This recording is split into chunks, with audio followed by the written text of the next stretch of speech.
یہ مسلمان جو آج کل سوسائڈ بامنگ کرتے ہیں اس کا سبب یہ ہے کہ وہ بالکل ہی بے خبر ہے کہ رسول اللہ کی سنت کیا ہے، یعنی بالکل جاہل ہے اس بات کو جاننے سے کہ رسول اللہ کا کی سوچ کیا ہوتی تھی، بالکل ہی بے خبر ہے. رسول اللہ کو اپنے فخر کے طور پر مانتے ہیں لیکن رسول اللہ کو اپنے ماڈل کے طور پر نہیں مانتے.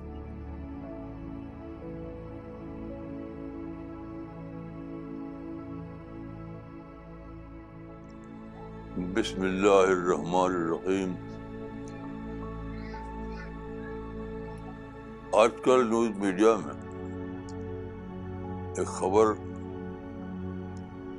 بہت چرچا ہے. 22 مئی 2017 کو مانچسٹر میں ایک سوسائڈ بامبنگ کا واقعہ ہوا. مانچسٹر انگلینڈ کا دوسرا سب سے بڑا شہر ہے. وہاں مانچسٹر ایرینا میں ایک کانسرٹ ہو رہا تھا جس میں ایک امریکن خاتون میوزک اور ڈانس کا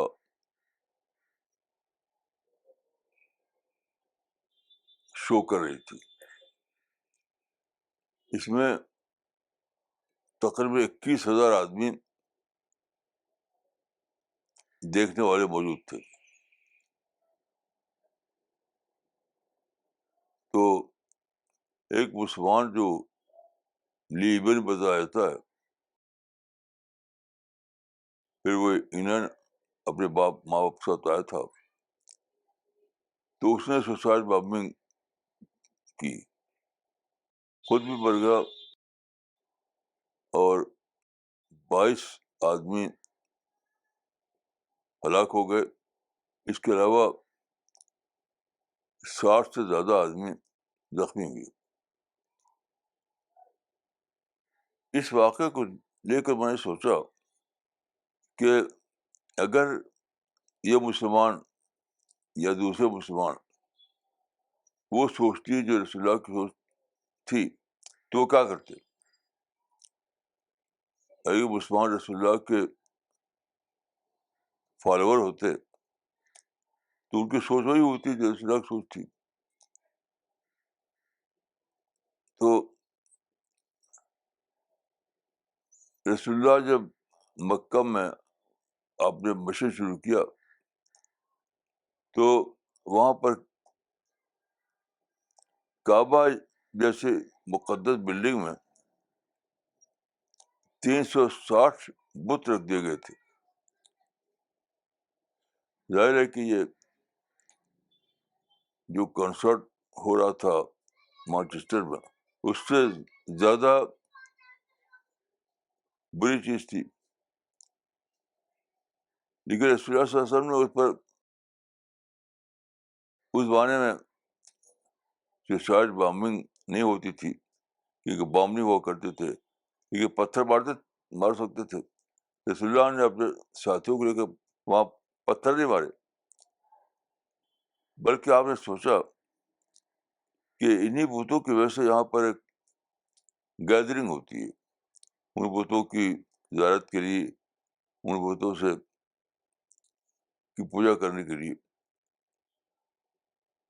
تو آپ نے کیا کیا، آپ نے ڈی لنکنگ کی پالیسی اختیار کی، یعنی بتوں کی موجودگی کو نظر انداز کیا اور وہاں جو لوگ آتے تھے پورے عرب سے ان کو بطور آڈینس استعمال کیا اپنے مشن کے لیے. وہاں آپ جاتے روزانہ اور جو لوگ وہاں اکٹھا ہوتے تھے ان کو آپ قرآن سناتے، توحید کی بات کرتے. تو اگرچہ مانچسٹر کے کانسرٹ سے زیادہ برا واقعہ یہ تھا کہ مقدس کعبہ بت رکھتی ہے کہ آپ نے اس کو اگنور کیا، کیونکہ وہاں پہ اسی کے ساتھ دوسری چیز جو موجود تھی وہ آڈینس گیدرنگ. تو آپ نے اس موقع کو اویل کیا. اسی پالیسی کا نتیجہ ہے کہ بہت ہی تھوڑی مدت میں اسلام نہ صرف مکہ میں بلکہ سارے عرب میں پھیل گیا. تو اس سے میں نے اس کمپیریزن سے میں نے سمجھا کہ مسلمان جو آج کل سوسائٹی بامنگ کرتے ہیں اس کا سبب یہ ہے کہ وہ بالکل ہی بے خبر ہے کہ رسول اللہ کی سنت کیا ہے. یعنی بالکل جاہل ہے اس بات کو جاننے سے کہ رسول اللہ کی سوچ کیا ہوتی تھی. بالکل ہی بے خبر ہے. رسول اللہ کو اپنے فخر کے طور پر مانتے ہیں لیکن رسول اللہ کو اپنے ماڈل کے طور پر نہیں مانتے. دعوت کا کانسیپٹ نہیں. تو یہ جو مسلمان اس طرح کی حرکتیں کرتے ہیں, گن کلچر, بم کلچر چلاتے ہیں اس نام سے کہ آپ برائی ہو رہی ہے, غلط کام ہو رہا ہے, تو وہ اصل چیز یہ ہے کہ وہ دعوت کی سوچ میں ختم ہو گئی ہے. مسلمانوں میں دعوت کا بالکل ہی دعوت والی سوچ ہی نہیں ہے, بالکل قومی سوچ ہے بس. رسول اللہ کی سوچ دعوت کی سوچ تھی. آپ ہر چیز کو دعوت کے نظر سے دیکھتے تھے. تو آپ نے سوچا کہ کعبہ میں اگر بت رکھ دیے انہوں نے یہ تو ایک ٹیمپرری چیز تھی, لیکن جب وہاں آڈینس اکٹھا ہوتا روزانہ تو وہ تو وہیں مل سکتا تھا. تو نتیجہ کیا ہو کہ آپ کو سارے عرب میں گھومنے کی ضرورت نہیں پڑی بلکہ مکہ ہی میں آپ کو مسلسل طور پر اپنی دعوت کے لیے, اپنے مشن کے لیے افراد ملتے رہے. تو جہاں جہاں سوسائٹی بامبنگ ہوتی ہے وہاں ہزاروں ہزار لوگ ہوتے ہیں. جیسے اس کانسرٹ میں تقریباً 21,000 لوگ موجود تھے. ایسی ہر جگہ ہوتا ہے جہاں مسلمان سوسائٹی بامبنگ کرتے ہیں. تو اگر ان کے اندر دعوت کا مزاج ہوگا, رسول اللہ کا جو مزاج تھا وہ ہوتا, تو کہتے تو بڑا اچھا ہے, ہم ان لوگوں کو اگر جمع کریں تو بہت مشکل ہے, ہم نہیں جمع کر پائیں گے. لیکن یہ تو ایک کانسرٹ کے نام پر, ایک پرفارمنس کے نام پر, ایک شو کے نام پر وہاں اتنی بڑی بڑی تعداد میں لوگ اکٹھا ہو جاتے ہیں. ہم چاہیں تو ہم نہیں ان کو اکٹھا کر سکتے. تو ہم کو یہ کرنا چاہیے کہ ہم کو بطور آڈینس استعمال کریں. یہ بہت ہی گولڈن اپرچونیٹی ہمارے لیے ہے. تو اصل جو جڑ کی بات ہے وہی کہ مسلمانوں سے دعوت کا جذبہ بالکل ہی ختم ہو گیا ہے. بالکل صرف قومی جذبہ ہے ان کے اندر اور کچھ نہیں ہے.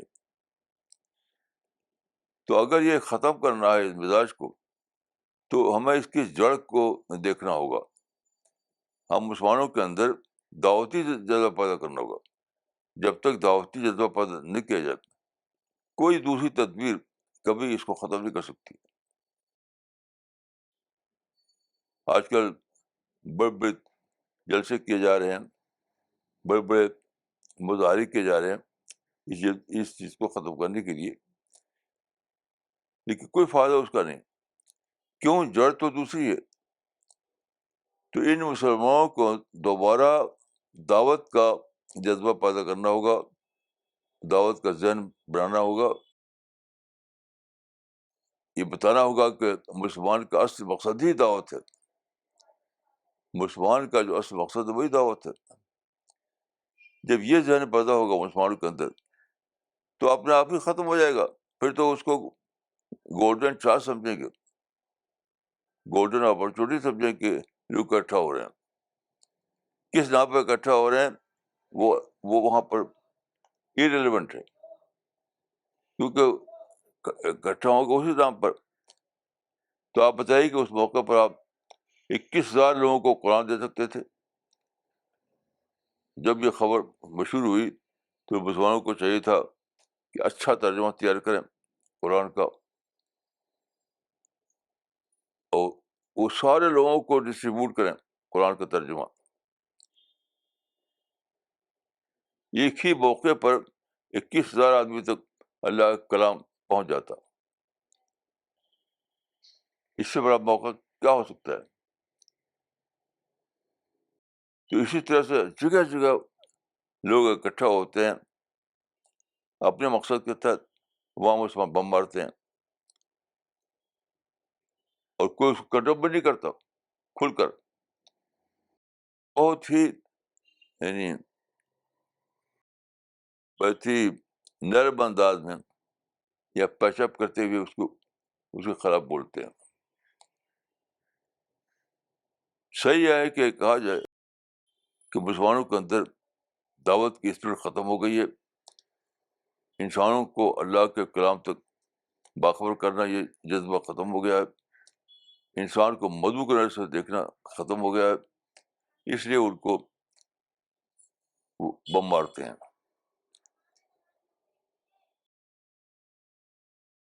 تو اس موقع کو مسلمانوں نے کھو دیا. ایک ہی موقع پر 21,000 آدمیوں تک اللہ کا کلام، خدا کی کتاب پہنچ سکتی تھی. میری دعا ہے کہ مسلمانوں کو عقل آئے اور وہ ان مواقع کو استعمال کریں دعوت کے لیے.